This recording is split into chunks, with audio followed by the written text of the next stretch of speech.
Before the end of episode 83, we saw Wang Lin collapse from his severe injuries. In fact, if Wang Lin had been able to circulate his breathing techniques and absorb the spiritual energy of heaven and earth, his wounds could have gradually healed on their own. However, the fusion of Li Yuanfeng's Ti-Dao intent and the seal placed by Sun Tai unexpectedly devoured all the spiritual energy within his body. Spiritual energy, for a deity transformation stage cultivator, is not only the source of their power in combat but it is also the very foundation of their life.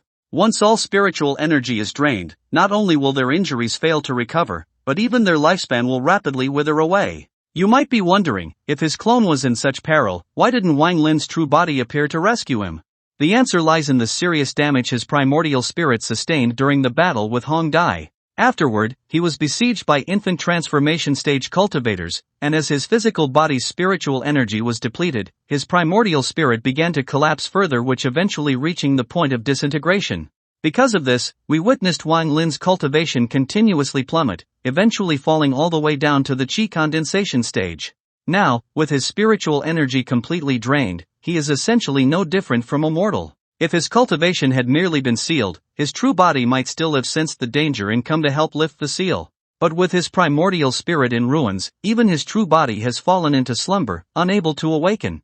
At this point, you might be curious, what exactly is the difference between the soul and the primordial spirit? In simple terms, the soul is the innate core of one's consciousness, which is the essence of life itself and is also present from birth without the need for cultivation. It is tied to the body and cannot exist independently. The primordial spirit, however, is a more advanced spiritual entity, gradually refined through cultivation from one's soul, essence, and energy. In Renegade Immortal, only those who have reached the deity transformation stage can truly form a primordial spirit. The primordial spirit possesses greater wisdom and power and can even act independently of the body, controlling artifacts, casting divine techniques, and more. Because of this independence, the collapse of the primordial spirit does not mean instant death, but it does result in extreme mental weakness, to the point where even maintaining autonomous control over multiple bodies becomes impossible. This is precisely why we see Wang Lin suffering alone through the forest, with no sign of his true body intervening. Fortunately, a nearby village doctor, while gathering herbs in the mountains, stumbled upon the unconscious Wang Lin and brought him home to treat and nurse him back to health. On the surface, it seemed the doctor saved Wang Lin's life, but in fact, mortal medicine is powerless in the face of injuries like Wang Lin's. His internal organs had shifted, many meridians were severed where injuries far beyond the reach of ordinary healing methods. What truly saved Wang Lin was a final flicker of spiritual energy released from his collapsing primordial spirit, a last-ditch burst like the glow before a candle's flame dies. This energy repaired the most vital damage in his body. While the primordial spirit did not fully vanish, it now exists only in scattered fragments, barely lingering within him, and even those fragments are gradually fading away. To make matters worse, having lost all spiritual energy, Wang Lin cannot even open his storage pouch. That means he has no access to spirit stones or any method of replenishing his power. Right now, he is completely defenseless, without even the most basic means of recovery. At this moment, Wang Lin's only path forward is to first recover his physical strength, so he can, before the last fragments of his primordial spirit vanish, reach a place rich in spiritual energy and forcibly resume his breathing techniques to reignite his spiritual core. Because if he cannot regain his former power, not only will his life hang by a thread, but the looming calamity that Wanner faces will be left without a savior. Fortunately, although the doctor couldn't help Wang Lin restore his spiritual energy, after 2 months of meticulous care, Wang Lin's body regained some strength. Wang Lin was deeply grateful. However, he knew all too well that time was running out. He had to quickly find a spiritual vein to restore his source of power. So, one night, Wang Lin quietly left the village and embarked on a lonely and perilous journey. However, fate did not spare him. On the way, he was intercepted by horse bandits. His jaw was dislocated, his limbs were forcefully broken, and special medicinal powder was applied to his wounds before he was placed on the road as bait. Once the target convoy drew near, the bandits would light torches, igniting the powder, which, combined with blood, would turn into a poisonous miasma that drained the strength of the guards, leaving them vulnerable to slaughter. Meanwhile, the women traveling with the convoy were captured and taken to the bandits' lair, to be used for their debauchery. Before leaving, the bandits saw that Wang Lin still had a faint breath of life, so they took him back to their lair and locked him in a foul-smelling water dungeon, intending to use him for their next ambush. What they didn't expect was that this seemingly cruel arrangement would become Wang Lin's opportunity for survival. The location of the water dungeon contained an extraordinary amount of spiritual energy, far surpassing any place Wang Lin had previously searched for. Although the seal within him remained, preventing him from properly circulating his breathing techniques, he persistently tried. Over time, spiritual energy began to gather around him, and eventually, he discovered a crack in the seal, from which a faint wisp of spiritual energy emerged. Meanwhile, when the bandit leader checked Wang Lin's belongings, he discovered a cloth bag with no opening, impervious to both knives and fire. He was instantly thrilled. He fantasized that if he could obtain several bags made from such material, he could craft an indestructible battle suit. What he didn't know was that this was Wang Lin's storage bag. Excited, the bandit leader hurried to the water dungeon to interrogate Wang Lin about the origin of the bag. At that exact moment, Wang Lin had gathered enough power to shatter his restraints and, with a thunderous strike, obliterated the bandit leader from the air. While his spiritual energy still held out, Wang Lin quickly retrieved his storage bag and released the mosquito beasts. As long as the mosquito beasts were alive, no one in the bandit lair would be able to harm him. Using the deterrence of the mosquito beasts, Wang Lin ordered the bandits to dig through the dungeon to reach the water below. From his knowledge, this lair was not a place rich in spiritual energy, but beneath the water dungeon, there was clearly some hidden secret related to spiritual power. Nourished by the spiritual water, Wang Lin spent several months cultivating, finally managing to recover to the qi condensation stage. To regain his cultivation as quickly as possible, he decided to explore the bottom of the pond and discovered a formation diagram sealing the bones of a female cultivator. Strangely, the scroll that he had never been able to decipher suddenly flew out of his storage bag. A beam of light emerged from the bones and entered the scroll. This sudden change filled Wang Lin with confusion. Even the bandits couldn't tell him the true origin of the water dungeon. However, thanks to the assistance of the formation diagram, Wang Lin's cultivation steadily improved. Once his spiritual energy had accumulated to a sufficient level, Wang Lin used the external spiritual energy and his own power to strike the seal, with the help of the immortal jade. The seal finally began to show signs of loosening. After relentless effort, he successfully broke through and restored his cultivation to the foundation establishment stage. And spent several months cultivating, finally managing to recover to the qi condensation stage. To regain his cultivation as quickly as possible, he decided to explore the bottom of the pond and discovered a formation diagram sealing the bones of a female cultivator. Strangely, the scroll that he had never been able to decipher suddenly flew out of his storage bag. A beam of light emerged from the bones and entered the scroll. Harm him. However, relying solely on high-grade spirit stones to restore his cultivation was not a long-term solution. The spiritual energy Wang Lin required was vast, far beyond what the available spirit stones could provide for him to reach the deity transformation stage again.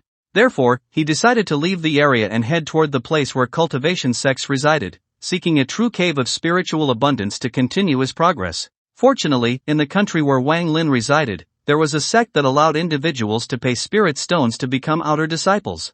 In exchange, they received a cave residence filled with abundant spiritual energy for cultivation. Wang Lin seized this opportunity to enter seclusion and restore his cultivation.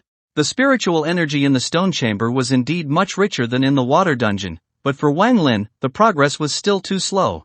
Reluctantly, he had no choice but to continue using high-grade spirit stones, which allowed him to break through from the early stage to the mid-stage of foundation establishment in just 1 month. However, the surging spiritual energy had already caused cracks to appear on the walls of the stone chamber, making it unsuitable for further absorption and refining. Wang Lin had to temporarily repair the cracks using a formation and then attempt to find a stone chamber with even richer spiritual energy. Although he knew that this cultivation was still far from enough, he was deeply concerned about Wanner's plight, and only by returning to his peak state could he resolve the situation. From the perspective of others, Wang Lin's cultivation speed was already astonishing, alarming the core formation cultivator in charge of assigning the cave residences. Initially suspicious, the cultivator's doubts were only eased after hearing Wang Lin's explanation and personally inspecting the stone chamber. The new stone chamber contained several times more spiritual energy than the previous one, but it was still far from enough for Wang Lin's needs, and the high-grade spirit stones remained indispensable. To further enhance his cultivation efficiency, Wang Lin began studying the gathering formation in the chamber, trying to find its focal point in order to absorb stronger spiritual energy. Unfortunately, the focal point was not in this chamber. He only managed to find a spirit stone inside the room that could help absorb the world's spiritual energy, which he used as a temporary substitute. With the help of this spirit stone, Wang Lin's cultivation progressed rapidly. Within just a few months, he reached the peak of the late foundation establishment stage. However, he did not stop there. he continued searching for the true focal point of the gathering formation based on his understanding. Unfortunately, that stone chamber already had an owner, and he was unwilling to unconditionally exchange it with Wang Lin. Wang Lin had no choice but to return to his original chamber and wait for a more opportune moment. At this point, the core formation cultivator in charge of assigning the chamber residences had already developed greed. Wang Lin's cultivation had grown at an astonishing rate, leading the cultivator to conclude that he must possess some rare treasure that enabled such rapid progress. Driven by his greed, he secretly made a decision where once night fell, he would personally take action, kill Wang Lin, and seize his treasure. When the core formation cultivator made his move, his fate was already sealed. In the dead of night, he quietly entered Wang Lin's stone chamber, waiting for the right moment to strike. Wang Lin had long prepared for this, and as soon as the cultivator approached, he activated a restrictive banner, binding the cultivator with restrictive energy, suppressing him thoroughly. Realizing that escape was impossible, the cultivator attempted to self-detonate his golden core, but Wang Lin, with a single thought, forcefully extracted the golden core and swallowed it whole. The cultivator still attempted to resist, but with a wave of Wang Lin's hand, the man was completely annihilated, reduced to ashes. After dealing with the cultivator, Wang Lin used the restriction to teleport, silently entering the stone chamber he had previously marked and subduing the man inside. Then, he used his flying sword to carve through the stone walls and, as expected, discovered a vein of spiritual ore. Once inside the spiritual ore mine, Wang Lin immediately set up a restriction, restoring the stone chamber to its original state to prevent any traces from leaking. He then used the surging spiritual energy in the vein, forcing it to overwhelm his body with a tremendous spiritual pressure. Though the pain was unbearable, it gradually caused his shattered primordial spirit to begin reforming.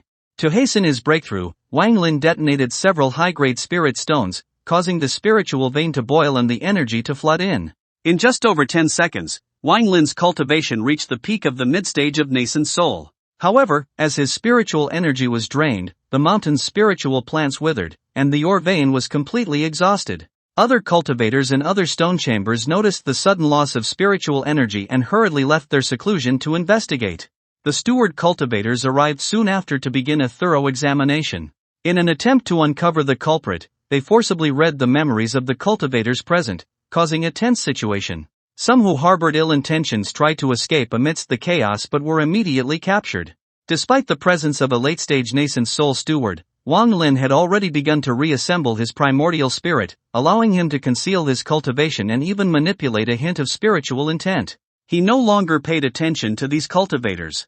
More importantly, he realized that the spiritual vein here was only a branch and not the main vein. As long as he proceeded gradually, avoiding the attention of deity transformation and infant transformation cultivators, he would be able to absorb the energy from the main vein and restore all his cultivation. For now, all he needed was to wait for the right opportunity. Are you curious why Li Yuanfeng, who once pursued Wang Lin and the ancestor of the giant demon tribe, no longer chased him? In fact, even though Li Yuanfeng reacted quickly and managed to escape, he was still struck by the celestial thunder induced by Sun Tai's thunder spiritual intent. Although he weakened the power of the strike by half while fleeing, it still caused severe injuries. After all, he had forcibly broken through to the infant transformation stage using external forces, leaving his foundation unstable. How could he withstand the might of the celestial thunder? If he had tried to confront it directly, he would have certainly perished. To save his life, he had no choice but to escape, and naturally, he could no longer focus on Wang Lin's life or death, nor did he know where Wang Lin had gone. As for the ancestor of the giant demon tribe, he was severely injured in a fierce battle with the demon child released by Sun Tai and had no choice but to escape with his primordial spirit. If not for the natural restriction of the vermilion bird star aiding his escape, he would have likely perished. After barely surviving, he forcibly took over the body of a tribe member, entered seclusion, and began to recover, thus saving his life. At the same time, the Vermilion Bird Kingdom began investigating Wang Lin's disappearance, and the ancestor dared not act recklessly. Though he failed to seize the heaven-defying bead, he was not entirely empty-handed. After all, Wang Lin's immortal sword had fallen into his hands. This sword was incredibly powerful, and the ancestor had originally planned to destroy the sword spirit and reforge the weapon. However, upon realizing that the sword spirit, Su Li Gua, possessed intelligence and showed signs of submission, he abandoned the idea. He believed that a sword spirit with intelligence could have surprising effects in battle. What he didn't anticipate was that Su Li Gua was not a sword spirit at all, but a demon placed in the sword by Wang Lin. The submission he displayed was nothing but a disguise. Su Liguo always believed that Wang Lin would return to reclaim the sword. Although Li Yuanfeng and the ancestor of the giant demon tribe no longer posed a direct threat for the time being, Wang Lin's crisis had not been resolved. A new wave of disaster was quietly approaching. This was because Lu Mei, a cultivator at the infant transformation stage sent by the Vermilion Bird Kingdom, was quietly arriving at the cultivation sect where Wang Lin had been hiding. A new storm was about to unfold. Well, that's all for this video. Thanks for watching this video. Wish you a wonderful day.